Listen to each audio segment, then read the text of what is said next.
Hello students, today we are going to read writer's workshop topic and the topic name is narrative writing from chapter 5 of your English book. Narrative writing is all we do in narrations, okay? We all love telling people about scary, funny और surprising events that we have experienced. हम सभी लोग कोई भी events अगर हम experience करते हैं funny, scary या surprising, उन्हें हमें लोगों को बताना अच्छा लगता है, narrate करना अच्छा लगता है. Today you will learn how to write about such an experience or incident. और आज हम ये सीखेंगे कि किस तरीके से किस फॉर्मेट में हम उस एक्सपीरियंस या उस इंसिडेंट को बता सकते हैं. So this is a narrative paragraph here. We'll read that after reading about the rules of narrative writing. Okay, then we can understand the format of this.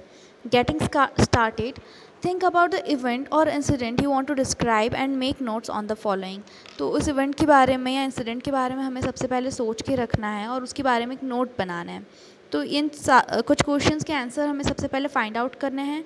Where did the incident take place, ये incident कहाँ पर हुआ. When did the incident happen, incident कब हुआ. Who are the people involve, कौन कौन लोग involve हैं. व्हाट हैपन, क्या हुआ था. How did you feel about the incident, आपको उस इंसिडेंट को देख कर या उसको एक्सपीरियंस करके कैसा फील हुआ. Why was the incident memorable और इम्पॉर्टेंट, वो इंसिडेंट आपके लिए मेमोरेबल और इम्पॉर्टेंट क्यों था. Whether you are narrating an incident about something happy, funny और सैड, कोई भी इंसिडेंट हो, चाहे हम खुश हों, वो फनी इंसिडेंट हो या सैड हो, your account will follow same structure. यही सब क्वेश्चंस के आंसर हमें उस इंसिडेंट में देने हैं. तो starting with the format, we have to describe the main idea or theme in first paragraph. Identify the main idea or theme of your narrative. हमारे narrative की first main idea या first theme हम किसके बारे में बता रहे हैं वो हमें identify करना है. In the passage above, you could say a theme is theft in a crowd. The theme is played out by the use of words and phrases like people everywhere, thronged around us and squeezed past. तो हम लोगों को main idea को describe करना है. तो हम जो अभी नैरेटिव पैराग्राफ पढ़ेंगे उसमें थीफ की एक इंसिडेंट है जहाँ पे हमारा सामान चोरी हो जाता है. That is an incident discovered by two girls that are friends. Okay, तो हम उसका एक मेन आइडिया रख सकते हैं theft in a crowd. Okay, sentence will follow. The next topic is topic, sentences and background information. तो जब incident हुआ उसकी बैकग्राउंड इन्फॉर्मेशन हमें देनी है कि वो इंसिडेंट कैसे हुआ. The first few sentences of the first paragraph will provide the reader background information and set a stage for your incident. जिससे कि रीडर के लिए एक स्टेज क्रिएट हो सके कि इंसिडेंट कैसे हुआ. Where it happened, why you were there and so on. कहाँ पर हुआ और तुम वहाँ पर क्यों थे.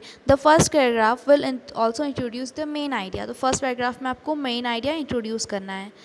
Second we have to do is supporting paragraphs. तो हमें supporting paragraphs बनाने हैं. The paragraphs that follow are referred to as supporting paragraphs because they build on your main idea and elaborating on it through your narrative. तो हमें supporting paragraphs बनाने हैं, मतलब सभी कुछ एक पैराग्राफ में नहीं लिखना है, अलग अलग पैराग्राफ में लिखना है ताकि हम अपने narrative को अच्छे से elaborate कर सकें.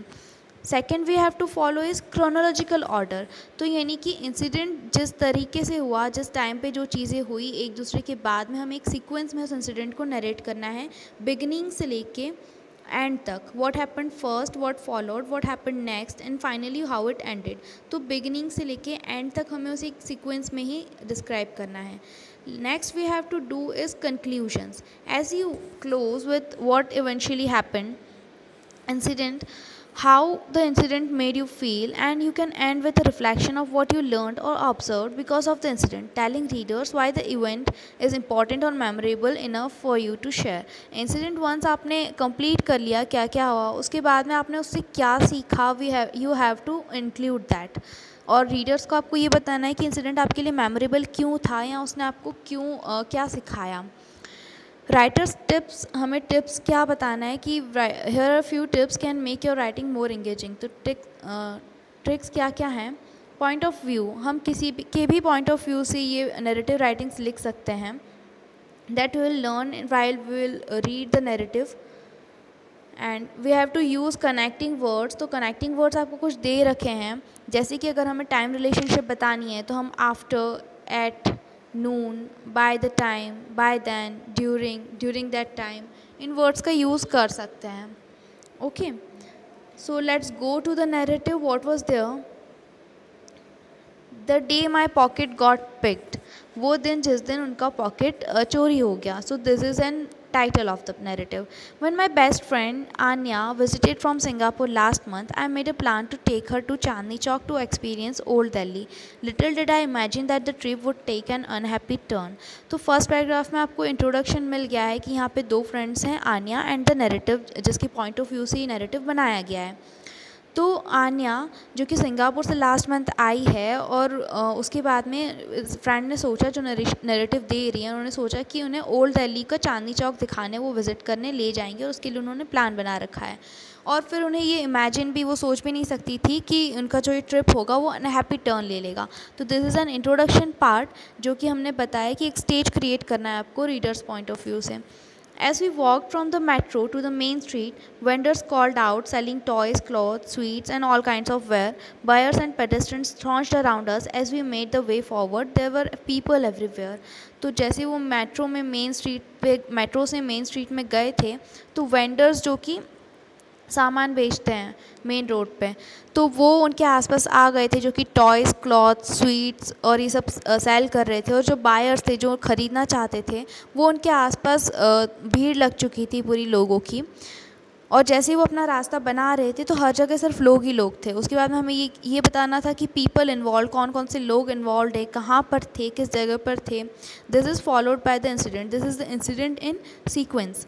We stopped at the bangle shop looking for presents for Anya's family. While we were looking through the colorful boxes, a large family entered, crowding the tiny shop. I told Anya to wait outside as I paid the shopkeeper with a 500 rupee note. I quickly thrust the change in my pocket and squished my way out. तो वो bangle shop पर रुक के आनिया की family के लिए उन्हें presents, gifts देखना था. और जैसे ही वो कलरफुल बॉक्सेस को देख रहे थे, एक लार्ज फैमिली इंटर हुई इस छोटी सी शॉप में, जिसकी वजह से वो शॉप पूरी भर चुकी थी.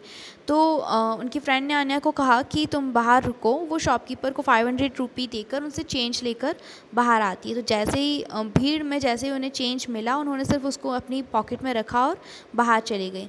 तो यहाँ पर आपको ये बताया जा रहा है कि आन्या और वो लोग कहाँ पर रुके थे और किस वजह से उनके पैसे चोरी हुए होंगे. After this we went to a sweet shop. As the waiter brought us gulab jamuns, I reached into my pocket and for the money and only to find it was gone. उसके बाद में हम लोग एक sweet shop पर गए जहाँ पर हमने गुलाब जामुन्स लिए, लेकिन जैसे ही मैंने मेरी पॉकेट में हाथ डाला तो वहाँ पर पैसे नहीं थे.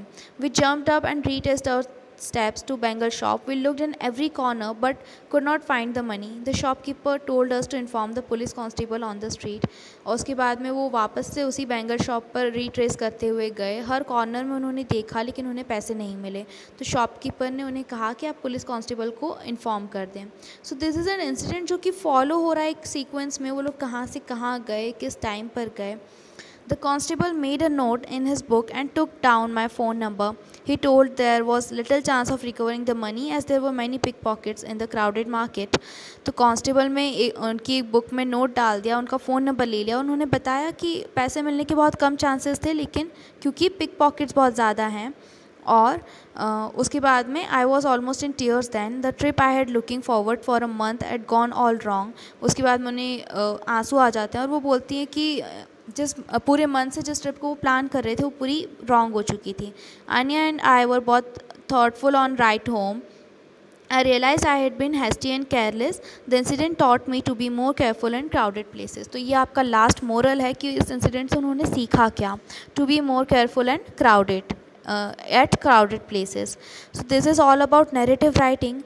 Let's try 10. You are on a camping trip in the mountains when the incident happens. Write about the event.